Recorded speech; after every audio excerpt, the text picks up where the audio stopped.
무더위가 계속되고 있습니다. 7월이 하반기를 시작하는 때이지 않습니까? 새로운 마음으로 계획한 일을 다시 열심히 시작하는 날인데, 날이 더워서 쉬는 분위기입니다. 쉬는 것을 단지 그냥 쉰다고 생각하지 마시고 다시 하반기에 열심을 다해서 풍성한 결실을 이루기 위한 준비 과정이고 재충전이라고 생각하시면 좋겠습니다. 오늘 본문 말씀을 보면 라우디게아 교회가 차지도 아니하고 뜨겁지도 아니하고 미지근하다고 책망을 받고 있습니다. 15절에 보면 내가 내 행위를 아는데 너가 차지도 않고 뜨겁지도 않다. 너가 차든지 뜨겁든지 하기를 원한다. 신앙이 차갑거나 또는 뜨겁거나 해야 되는데 차갑지도 뜨겁지도 않는 미지근함은 잘못된 신앙입니다. 라우디게아 지역은 물이 부족해서 인근의 히에라볼리라고 하는 곳으로부터 온천수를 끌어왔습니다. 히에라볼리는 온천수로 아주 유명한 곳입니다. 뜨거운 온천수를 수로를 통해서 끌어왔습니다. 그리고 라우디게아는 골로새로부터 찬물을 수로를 통해서 끌어다 썼습니다. 그래서 골로새서 4장 13절에 보면 그는 에바브라를 말하는데요. 너희와 골로새 교회 성도들, 라우디게아에 있는 자들과 히에라볼리에 있는 자들을 위하여 많이 수고하는 것을 내가 증언하노라. 골로새서 4장 13절에 보면 사도 바울이 골로새 교회에 편지를 썼는데 이 세 지명이 등장하죠. 골로새 교회, 그리고 라우디게아, 히에라볼리. 지리적으로 같이 아주 가깝게 있고 같이 또 신앙적으로 같이 연합하고 있는 곳임을 알 수가 있습니다. 또한 골로새서 4장 16절에 보면 이 편지를 너희에게서 읽은 후에 골로새 교회 성도들이 읽고 라우디게아인의 교회에서도 읽고 또 내가 라우디게아 교회에 보낸 편지를 너희도 같이 읽어라. 돌아가면서 편지를 읽도록 하고 있는 것이죠. 그래서 그 정도로 골로새와 라우디게아 그리고 히에라볼리는 지리적으로 가까운 곳이었습니다. 그래서 라우디게아 지역은 히에라볼리로부터는 온천수를 끌어다 쓰고 골로새 지역으로부터는 찬물을 끌어다가 썼습니다. 그런데 문제가 있죠. 과거의 수로는 요즘처럼 파이프로 운반하는 것이 아니고 땅에 골을 파서 물기를 내어서 끌어오거나 아니면 벽돌로 수로를 만들어서 기울기에 의해서 미세한 기울기가 있게 해서 물이 흘러가도록 하는 그런 형태였거든요. 그래서 햇볕에 그대로 노출될 수밖에 없었습니다. 히엘라볼리에서 수로를 따라서 라우디게아까지 온 뜨거운 온천수는 식어서 미지근하게 되었고요. 반대로 골로새에서 온 찬물은 또 데워져서 역시 미지근하게 되었습니다. 여러분, 물이 미지근한 물을 마시면 구역질이 나지 않습니까? 이처럼 미지근해서 마시지 못하는 물을 경험하고 있는 라우디게아 교회에게 예수님께서는 이렇게 말씀하셨습니다. 너가 이같이 미지근하여 뜨겁지도 아니하고 차지도 아니하니 내 입에서 너를 토하여 버리리라. 미지근하여서 마시지 못하고 토해버리는 물처럼 너희 신앙이 쓸데없다라고 책망하시는 것입니다. 여러분, 미지근한 신앙이 미지근하다는 게 무슨 뜻일까요? 뜨거운 신앙은 열정이 있는 신앙입니다. 열심이 있는 신앙입니다. 찬양도 뜨겁게 드리고 예배에 대한 열정과 열심이 있습니다. 하나님의 일에 대해서 열심을 다하는 것이 뜨거운 신앙입니다. 그럼 차가운 교회, 차가운 신앙은 무엇일까요? 냉랭한 교회, 찬바람이 부는 교회?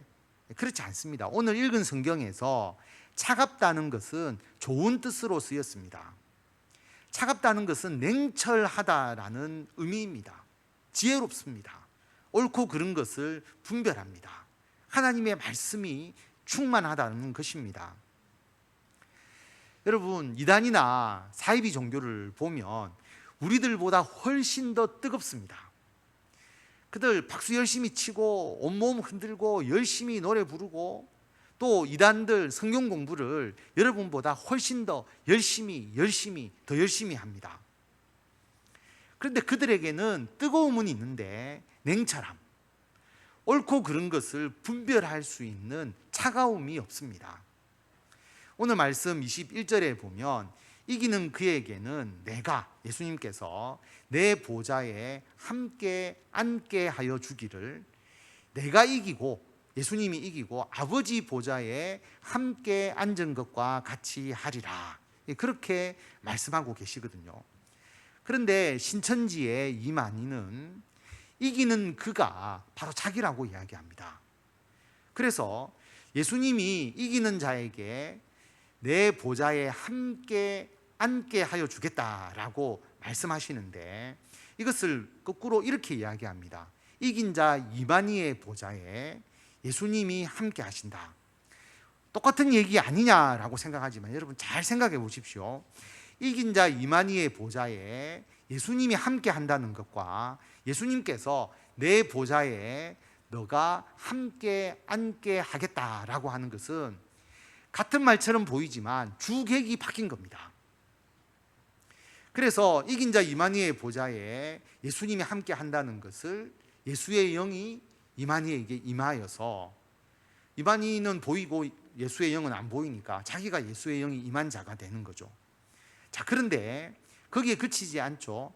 예수님이 이기셔서 아버지 보좌에 함께 앉았다라고 되어 있기 때문에 예수님의 보좌에 하나님이 함께 임했으니까 이만희의 보좌에 예수님도 임하고 하나님도 임하고 그렇게 되는 거죠. 그래서 뭐라고 이야기하느냐 하면 이긴 자 이만희의 보좌에 예수님과 하나님이 있다. 그래서 신천지에 이만희의 보좌가 있으니까 당연히 신천지에 하나님과 예수님이 함께 하신다, 이렇게 이야기가 되는 거잖아요.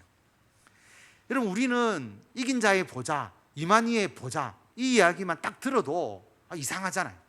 이 가짜다 라는 생각이 들지 않습니까? 근데 그 사람들은 이것을 믿습니다. 그렇게 믿고 따르고 있다라고 하는 것입니다. 여러분, 어떻게 이기는 자가 이만희를 말하는 것이고, 그리고 감히 이만희의 보좌에 예수님과 하나님이 함께 한다라고 그렇게 말할 수 있느냐라고 하는 거죠. 그래서 신천지에서는 이 말씀을 이만희의 보좌가 있고 거기에 예수님도 포개어 앉고 하나님도 영적으로 포개어 앉는 모습을 여기서 상상하는데, 그게 아니잖아요. 예수님이 하나님과 포개어 앉는 게 아니라 예수님은 하나님의 우편에 앉아 계시지 않습니까? 함께 앉는다는 것을 나란히 앉는다는 표현이거든요. 그래서 우리들도 예수님과 함께 나란히 앉는다, 보좌에 앉는다라고 하는 의미이고, 이것은 우리들도 예수님과 같이 하나님의 나라를 다스린다라고 하는 의미잖아요. 그런데 신천지 사람들은 그렇게 생각하지 않는 거죠. 이 말씀을 이만희의 보좌에 예수와 하나님이 영적으로 임해 있다, 이렇게 생각하는 겁니다. 여러분, 신앙에는 냉철함도 필요합니다. 하나님의 말씀, 거짓과 진리에 대한 분별력이 있어야 합니다. 그런데 이 라오디게아 교회 성도들은 뜨거운 열정도 없고 냉철한 차가움도 없었습니다. 미지근했습니다. 여러분, 라오디게아 교회 성도들이 왜 그렇게 미지근하게 되었을까요? 처음부터 라오디게아 교회 성도들이 미지근한 신앙을 가지게 된 것은 아니었을 것입니다. 처음에는 그들이 뜨거웠을 것입니다. 아직 복음이 전해지지 않은 아시아 지역에 먼저 개척해서 세워진 교회가 라오디게아 교회잖아요. 뜨거운 신앙과 열정 없이 교회가 세워질 수가 없습니다. 처음에 라오디게아 교회 성도들이 신앙이 뜨거웠을 것입니다. 또한 그들에게 차가운 냉철함도 있었을 것입니다. 이방 종교, 세상의 철학, 그것이 가득한 그곳에서 그들이 하나님의 말씀을 냉철하게 이해하고 받아들이지 않았다면 결코 예수님을 믿을 수 없었을 것입니다. 그들에게는 뜨거운 열정과 냉철한 차가움이 있었습니다. 그런데 그 뜨거운 신앙이 식어져 버린 겁니다. 말씀에 근거한 냉철한 지혜가 무디어져 버렸습니다. 왜 그렇게 되었을까요? 오늘 17절 말씀을 보면 너가 말하기를 나는 부자라 부족한 것이 없다. 그런데 하나님이 보시기에는 공고하고 가련하고 가난하고 눈 멀었고 벌거벗었다라고 하는 것이죠. 그런 상태인데 자기가 그런 상태임을 알지 못하고 있는 것입니다. 라오디게아 교회 성도들은 자신을 부족한 것이 없다라고 여기고 있었습니다. 돈 많은 부자를 말하는 것이 아니죠. 영적으로 부자인 사람, 영적으로 갈급함이 없고 나태한 사람을 말합니다. 쉽게 말하면 그냥 교회는 왔다 갔다 하는데 나는 하나님께 기도할 게 없어요. 나는 해야 될 사명도 없어요. 그렇게 무의미하게 신앙생활을 하는 사람입니다. 여러분, 꿈이 있고 비전이 있고 사명이 있어야 기도하며 주의 일을 감당하지 않겠습니까? 뭔가 가슴이 답답하고 애타는 것도 있고 정말 원하는 것이 있어야 하나님께 간절히 메어 달리면서 하나님께 기도하지 않겠습니까? 하나님, 제발 내 기도 들어주십시오. 하나님, 이 일을 이루어 주십시오. 정말 하나님의 뜻 안에서 이 일이 잘 되도록 해 주십시오. 이런 열정과 간절함이 없다면 영적인 부자입니다. 영적으로 나에게 아무런 부족함이 없다라고 그렇게 생각하는 것입니다. 영적으로 부자가 되면 신앙이 나태하게 됩니다. 그래서 신앙의 간절함과 긴장감이 점차 사라지다가 나중에는 차갑지도 않고 뜨겁지도 않는 미지근한 신앙이 되어버립니다. 이처럼 미지근한 신앙생활을 하는 사람을 예수님께서는 책망하시고 징계하신다고 말씀하십니다. 그래서 19절에 보면 무릇 내가 사랑하는 자를 책망하여 징계하노니 그러므로 내가 열심을 내라 회개하라. 사무엘상에는 엘리 제사장이 나옵니다. 엘리는 이스라엘의 대제사장이자 사사로 40년 동안 직무를 수행했습니다. 그가 40년 동안 하나님의 대제사장으로 있었다면 그도 열정과 열심이 있었던 때가 분명 있었을 것입니다. 그런데 엘리 대제사장은 점차 그 열정을 잃어갔습니다. 성경에는 엘리 제사장의 모습을 비둔하다라고 표현합니다. 비둔한 대제사장. 이것은 육체적으로 뚱뚱하다는 뜻도 물론 되겠지만 영적으로 비둔하다는 것입니다. 영적으로 비만 상태고 활동력이 없다는 것이죠. 여러분, 제사장은 성결해야 합니다. 거룩한 것과 부정한 것을 구별할 수 있어야 하는 것이죠. 또한 대제사장 겸 그는 이스라엘의 사사였습니다. 사사라고 하는 것은 하나님의 말씀을 받아서 백성들을 다스리는 사람입니다. 그러니까 하나님의 말씀에 귀를 기울이고 그 말씀에 순종할 수가 있어야 되는 것이죠. 엘리 제사장도 처음에는 영적으로 깨어있고 성결하고 말씀이 충만했을 것입니다. 그런데 어느 순간부터 차츰 영적으로 비둔해져 갔습니다. 자신의 아들 홈리와 비느하스가 하나님께 드리는 제물을 강탈하고 마음대로 취합니다. 성전에서 수종드는 여인과 동침합니다.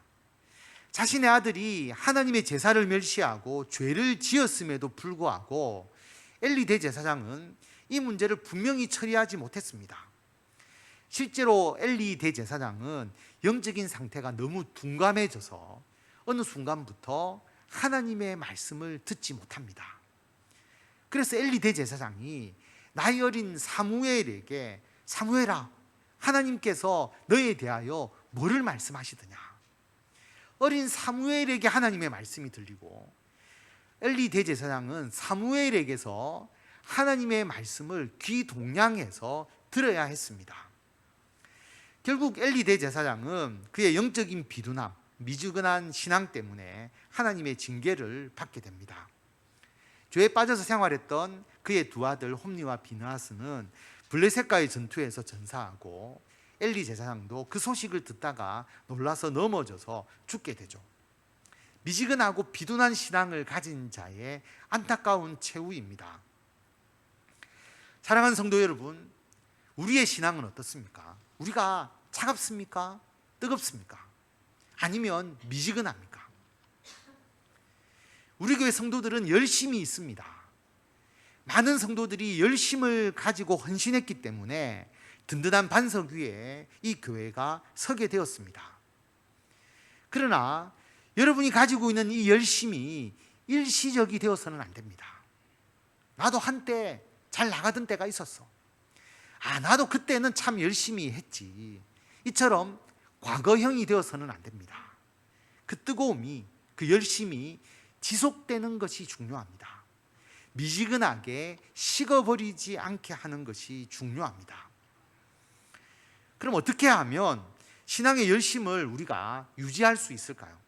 오늘 하나님의 말씀 요한계시록 3장 18절 말씀을 다 같이 읽도록 하겠습니다. 내가 너를 권하노니 내게서 불로 연단한 금을 사서 부요하게 하고 흰옷을 사서 입어 벌거벗은 수치를 보이지 않게 하고 안약을 사서 눈에 발라 보게 하라. 아멘. 첫 번째로 불로 연단한 금을 사서 부요하게 하라. 금은 가치 있는 보석인데 그냥 만들어지는 게 아니잖아요. 금을 광산에서 처음에 캐면 불순물이 섞여 있습니다. 그 금을 정제하는 과정을 거쳐야 금이 순금, 정금이 됩니다. 금을 정제하기 위해서는 여러 가지 화학적 처리 방법을 가한다고 하는데 중요한 게 금을 가열해서 녹이는 과정이 들어가죠. 뜨거운 불에서 정제되고 걸러질 때에 순금이 됩니다. 만약에 그런 정제 과정이 없다면 금은 보석이 아니라 그냥 돌덩이에 불과합니다. 우리도 마찬가지죠.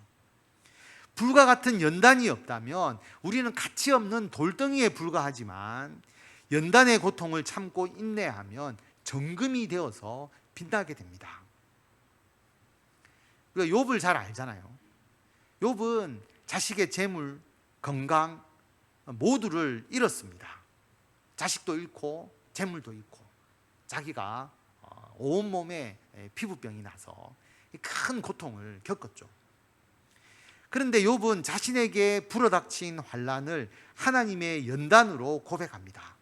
나의 가는 길을 오직 그가 아시나니 그가 나를 단련하신 후에는 내가 정금같이 나오리라.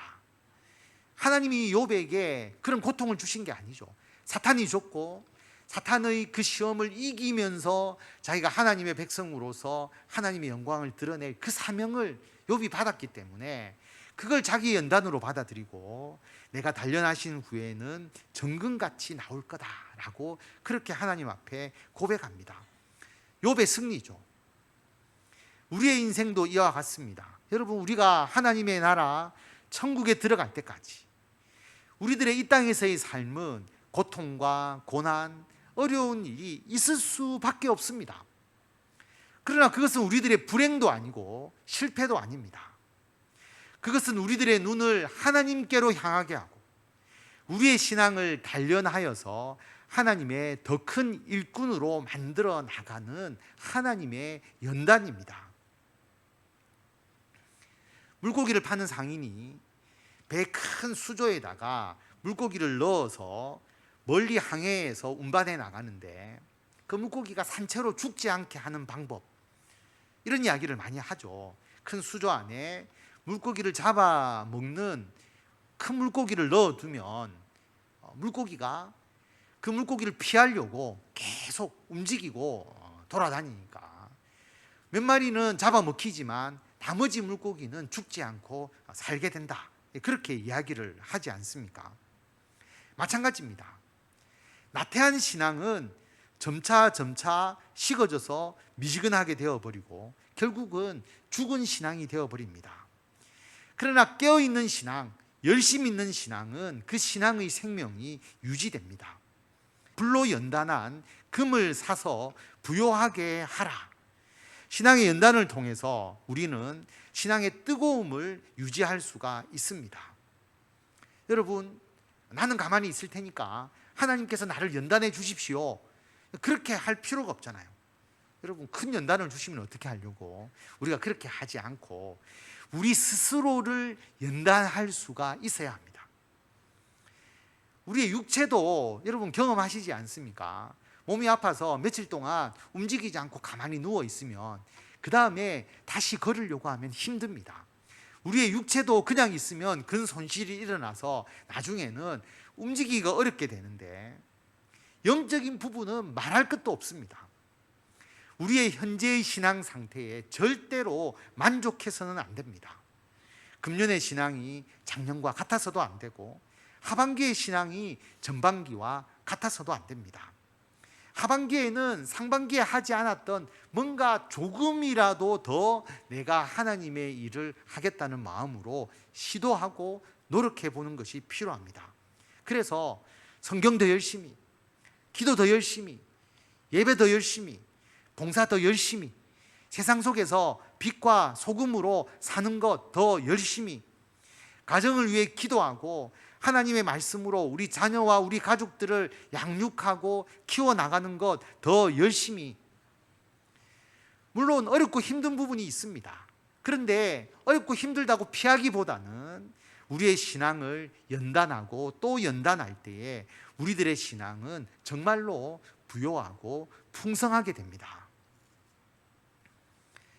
신앙의 열심을 유지하기 위한 두 번째 방법은 흰옷을 사서 입어 벌거벗은 수치를 보이지 않게 하는 것입니다. 이 흰옷이 뭘까요? 요한계시록 7장 9절에 보면 이 일 후에 내가 보니 각 나라와 족속과 백성과 방언에서 아무도 능히 셀 수 없는 큰 무리가 나와서 흰옷을 입고 손에 종려 가지를 들고 보좌 앞, 하나님의 보좌를 말합니다. 하나님의 보좌 앞과 어린 양 앞에 서서 흰옷을 입은 사람들이 나옵니다. 그래서 이 흰옷이 누군지에 대한 설명이 바로 이어서 14절에 나오게 되는데요. 이는 큰 환란에서 나오는 자들인데 어린 양의 피에 그 옷을 씻어 희게 하였느니라. 어린 양의 피로 씻음을 받은 사람이 흰옷을 입은 사람이다. 흰옷이라는 의미는 어린 양 예수님의 피에 깨끗하게 씻어서 희게 된 자다라는 의미를 담고 있습니다. 그래서 흰옷이라는 것은 예수님의 십자가의 대속을 믿는 믿음으로 정결하게 된 것을 의미합니다. 여러분, 사람이 죄를 지으면 양심이 있기 때문에 죄책감이 들거든요. 그래서 내가 죄를 지었는데 어떻게 하나님의 일을 내가 할 수 있겠느냐, 이런 생각이 자꾸 마음에 생깁니다.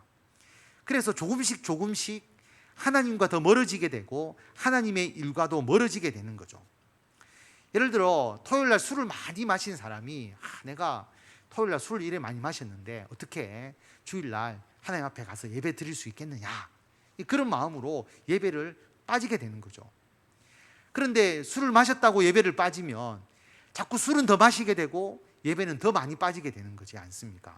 그런데 반대로 내가 술을 마셔서 너무 많이 마셔서 참 문제지만 그래도 내가 하나님 앞에 가서 예배 드려야지라고 생각하고 예배를 드리게 되면 그런 횟수가 점점 줄어들겠죠.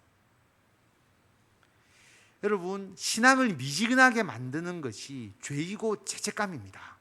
내가 죄인이기 때문에, 내가 잘못한 것이 있기 때문에 나 이거 할 수 없어 라고 하나씩 둘씩 하나님의 일과 멀어지기 시작하면 나중에는 주의 일을 할 수 없을 뿐만 아니라 신앙생활 자체를 포기하게 됩니다. 그래서 흰옷을 사서 입어서 벌거벗은 수치를 보이지 않게 해야 합니다.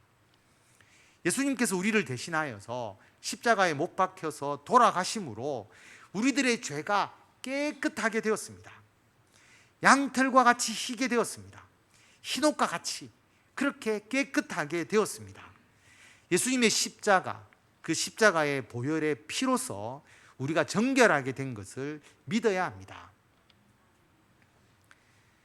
다윗 왕은 이스라엘을 부강하게 만들고 나라를 평화롭게 그렇게 안정시켰습니다. 그래 되니까 신앙의 긴장감이 풀어지잖아요. 나태하게 되었습니다. 그때 다윗이 우리아의 아내 밧세바를 취하는 간음죄를 범합니다. 그리고 자신의 죄를 숨기기 위해서 밧세바의 남편 우리아를 전쟁터의 맨 앞에 보내어서 죽게 만들잖아요. 다윗은 간음죄와 살인죄를 범했습니다. 사형에 해당되는 죄입니다. 그런데 다윗이 죄책감에만 사로잡혔다면 하나님을 피하려고 하면서 그 죄를 숨기려 하고 아마도 하나님과 더 멀어졌을 것입니다. 그런데 그 다윗은 그 죄로 말미암아 오히려 하나님께 더 나아갑니다. 자기의 침상을 눈물로 적시면서 하나님께 자신의 죄를 용서해 달라고 간구합니다. 하나님, 나에게 정결한 마음을 주십시오. 거룩한 영을 새롭게 하여 주시옵소서. 진심으로 회개하면서 하나님께 다가갔습니다. 하나님께서는 다윗과 밧세바 사이에 간음으로 태어난 아이를 죽게 하시죠. 그리고 다윗의 죄를 용서해 주십니다. 그리고 다윗과 밧세바 사이에서 태어난 아들 솔로몬이 다윗의 다음 왕위를 잇게 하고 솔로몬을 통해서 하나님의 성전을 짓게 하고 하나님의 귀한 역사를 이루도록 해 주셨다라고 하는 것입니다. 다윗은 큰 죄를 지었습니다. 그런데 그럼에도 불구하고 더욱더 하나님 앞에 나아가서 자신의 죄를 회개하고 하나님께 정결함과 자신의 하나님의 영으로 자신이 변화될 수 있도록 간구하면서 주님께 나아갔기 때문에 하나님의 뜻에 순종하는 위대한 하나님의 일꾼이 되었습니다. 흰옷을 사서 입어 벌거벗은 수치를 보이지 않게 하라. 예수님께서 우리에게 주신 죄 사함의 흰옷, 회개한 자를 용서하시고 깨끗하게 하시는 그 흰옷을 입어서 죄로 인한 수치를 보이지 않게 해야 합니다.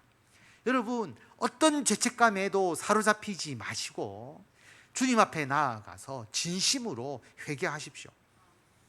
뿐만 아니라 죄를 짓지 않고 더욱더 성결하게 되도록 예수님을 믿는 믿음을 더욱더 굳세게 해야 합니다. 성령 안에서 살아가면서 예수 그리스도의 십자가 대속의 은혜로 깨끗하게 되어서 주님의 그 은혜에 내가 보답하는 삶을 살겠습니다라고 고백하면서 더 열심히 하나님의 일을 감당하시는 성도 여러분이 다 되시기를 바랍니다. 신앙의 열심을 유지하기 위한 세 번째 방법, 안약을 사서 눈에 발라서 보게 하라. 실제로 이 당시에 라오디게아는 제약 산업이 발달한 곳이었습니다. 그래서 예수님께서는 이 라오디게아의 이 당시에 가장 유명했던 안약을 비유해서 말씀하셨습니다. 안약을 눈에 발라서 보게 하라. 이 말은 우리가 우리들의 삶도 볼 수 있어야 하고 세상을 볼 수 있는 눈을 가져야 한다는 것입니다. 내가 가는 길이 정말 옳은 길인지 잘못된 것인지를 분별할 수 있는 눈이 있어야 하고요. 나를 주관하실 뿐만 아니라 세상을 주관하시고 다스리고 통치하시는 하나님을 볼 수 있어야 합니다. 현재에 그냥 안주해 있고 새로운 미래에 대한 비전이 없다면 열심히 있을 수가 없습니다. 애벌레의 상태에서 만족해서 머물러 있는데 어떻게 나비가 되어서 하늘을 날 수 있겠습니까? 내가 나비가 되어 하늘을 나르면서 해야 될 일이 있다는 것이 눈에 보이게 되면 당연히 나비가 되는 것을 더욱더 간절히 소망하게 되겠죠. 하나님께서 예비해 두신 여러분의 놀라운 미래를 보실 수 있기를 바랍니다. 그것을 보는 눈을 가질 때 여러분은 그 미래를 이루기 위해서 더 분발하고 더욱더 열심을 가지게 될 것입니다. 하나님의 일꾼에게 예비하신 땅에 기름진 것, 하늘에 신령한 복이 있습니다. 우리가 하나님의 일꾼으로서 그 일을 감당하고 그 은총을 이 땅에서 누리게 되는 것이죠. 뿐만 아니라 우리가 천국에 가서 받을 생명의 멸류관, 그리고 예수님께서 마지막에 재림을 통해서 이루시는 새하늘과 새 땅에 대한 비전이 우리들에게 있습니다. 그것을 우리들의 눈으로 바라보니까 여러분, 우리가 이 땅에서의 삶이 끝이 아니고 영원한 하나님의 나라가 있기 때문에 우리가 그것을 위해서 헌신하고 마지막 남은 나의 인생을 그것을 위해서 더욱더 헌신하고자 하는 그런 열정을 가지게 되는 것이죠. 그래서 우리가 열심히 있는 신앙생활을 하게 됩니다. 오늘 본문 19절 말씀 우리 다 같이 한 번 더 읽도록 하겠습니다. 물은 내가 사랑하는 자를 책망하여 징계하노니 그러므로 내가 열심을 내라 회개하라. 아멘. 예수님은 우리의 그 미지근한 신앙을 절대로 그냥 보지 않습니다. 하나님은 우리를 사랑하시기 때문에 우리를 책망하고 징계하실 때도 있고 또 격려하면서 이끌어 주십니다. 어떻게 그렇게 해주시느냐? 20절을 보면 볼지어다 내가 문 밖에 서서 두드리노니 누구든지 내 음성을 듣고 문을 열면 내가 그에게로 들어가서 그와 더불어 먹고 그는 나로 더불어 먹으리라. 여러분, 갓난아이가 혼자서 서울까지 못 가잖아요. 절대로 스스로는 못 갑니다. 근데 어머니 등에 업혀서는 서울도 가고 외국도 갈 수 있어요. 마찬가지입니다. 우리는 연약하지만 예수님께서 우리들의 마음 문을 두드리시는 거죠. 내가 너와 함께 일하겠다. 그래서 우리들의 마음 문을 열고 예수님을 우리들의 심령에 영접을 하게 되면 예수님이 내 안에 들어와서 일하시고 우리도 예수님을 의지해서 일하게 되고 그러면 결코 어떤 일을 할 때에 지치지도 않고 나태해지지도 않고 열심히 하나님의 일을 할 수가 있습니다. 예수님은 지금도 늘 우리들의 문을 두드리고 계십니다. 내가 너와 함께 하겠다. 내가 너와 함께 일하겠다. 예수님께 마음문 활짝 열고 주님과 함께 일하시는 저와 성도 여러분이 되시기를 바랍니다. 이스라엘 민족의 위대한 지도자 모세는 80세에 하나님의 부름을 받습니다. 그리고 40년 동안 하나님의 일을 감당했습니다. 우리가 잘 아는 이스라엘 백성들 출애굽시키고 가나안 땅에 들어가기까지의 모든 지도자로서의 역할을 모세가 감당하지 않았습니까? 모세의 사명은 이스라엘 백성들을 하나님께서 약속하신 젖과 꿀이 흐르는 가나안 땅으로 인도하는 것이었습니다. 그리고 그는 그 사명을 위해서 하나님과 동행하면서 전적으로 그 사명을 위해서 헌신했습니다. 비록 모세는 가나안 땅에 들어가 보지는 못했죠. 그러나 비스가 산에 올라서 자기가 눈으로 그 가나안 땅을 보고 자기의 인생을 마감합니다. 신명기 34장 7절에 보면 모세가 죽을 때에 그의 나이가 120세가 되었지만 그 눈이 흐리지 않고 기력이 쇠하지 않았다라고 기록되어 있습니다. 모세와 앞에서 이야기했던 엘리 대제사장이 똑같이 40년 동안 주의 일을 했습니다. 그러나 모세의 최후는 엘리 대제사장과 달랐습니다. 엘리 대제사장은 나중에 그 40년 말기에 그가 비둔했다. 그리고 미지근한 영적인 상태였고 불행하게 생을 마감한 것과 달리 모세는 눈이 흐리지 않고 기력이 쇠하지 않고 비록 들어가지는 못했지만 자기가 40년 동안 주의 일을 하면서 들어가기로 한 그 가나안 땅을 눈에 보고 그리고 결국 이스라엘 백성들이 가나안 땅에 들어가서 자기의 그 노력과 사명이 성취되는 것을 그가 누리게 되는 겁니다. 그래서 모세처럼 열성을 품고 열심을 다하는 사람은 생을 마감할 때까지 영적인 눈이 흐리지 않고 신앙의 기력이 쇠하지 않습니다. 그리고 우리가 수고했던 일들이 우리 때에 다 완성되지 않는다 할지라도 하나님께서 그 일을 이루셔서 다음 세대에 그 일이 성취될 수 있도록 이끌어 주시고 결국 우리가 한 모든 노력이 헛되지 않고 열매 맺게 되는 것입니다. 사랑하는 성도 여러분, 다시 열심을 내시기 바랍니다. 우리들의 신앙이 미지근하게 식어버려서 하나님의 입에서 토해져서야 되겠습니까? 끝까지 열심을 다하는 자에게 하나님께서 놀라운 은총을 주십니다. 다 같이 21절 다 같이 읽도록 하겠습니다. 이기는 그에게는 내가 내 보좌에 함께 앉게 하여 주기를 내가 이기고 아버지 보좌에 함께 앉은 것과 같이 하리라. 아멘. 이기는 그 우리 모두를 말합니다. 우리의 신앙을 미진하게 만드는 사탄의 미혹을 이겨내고 이긴 우리들, 하나님의 일에 끝까지 열심을 다하는 우리가 바로 이기는 자입니다. 신앙의 열심을 가진 우리들은 영원한 하나님의 나라에서 하나님과 예수님과 더불어 이 세상을 다스리는 영광을 얻습니다. 하나님의 보좌가 있고 예수님이 하나님 우편에 앉아서 다스리시고 우리들 모든 성도들도 하나님의 보좌에 그 옆에 앉아서 다스리는 것과 같은, 여러분 이것을 상징적으로 표현한 것이거든요. 보좌가 딱 있고 거기에 예수님이 앉아 있고 이런 게 아니라 상징적으로 예수님과 하나님과 더불어서 우리 신앙의 열심을 다하고 승리한 우리들이 하나님의 다스림에 동참한다라고 하는 예수님의 말씀입니다. 성도 여러분, 우리가 하반기를 지금 시작하고 있는데 과거의 습관, 타성, 미지근한 신앙에서 탈피해 버리시기 바랍니다. 하반기에 더 열심을 다하여 기도하고 더 열심을 다해서 하나님의 말씀을 보고 열심을 다해서 예배 드리시기 바랍니다. 신앙의 연단을 스스로 가하셔서 정금과 같은 신앙이 되시기를 바랍니다. 예수님의 십자가의 대속의 은혜로 우리들의 죄가 깨끗하여졌음을 믿고 여러분의 허물, 여러분의 잘못, 누가 그것을 지적하면서 여러분의 마음을 하나님께 멀어지게 한다면 예수 그리스도 앞에 나와서 십자가의 보혈로 깨끗함을 받으시고 그 일과 관계없이 전적으로 하나님의 일에 열심을 다하시기를 바랍니다. 영적인 눈으로 하나님께서 주시는 은총, 그리고 하나님께서 다스리시고 통치하심을 바라보면서 우리에게 주어진 영원한 하나님의 나라의 생명의 면류관을 바라보면서 생애의 마지막 순간까지 열심을 다하시기를 바랍니다.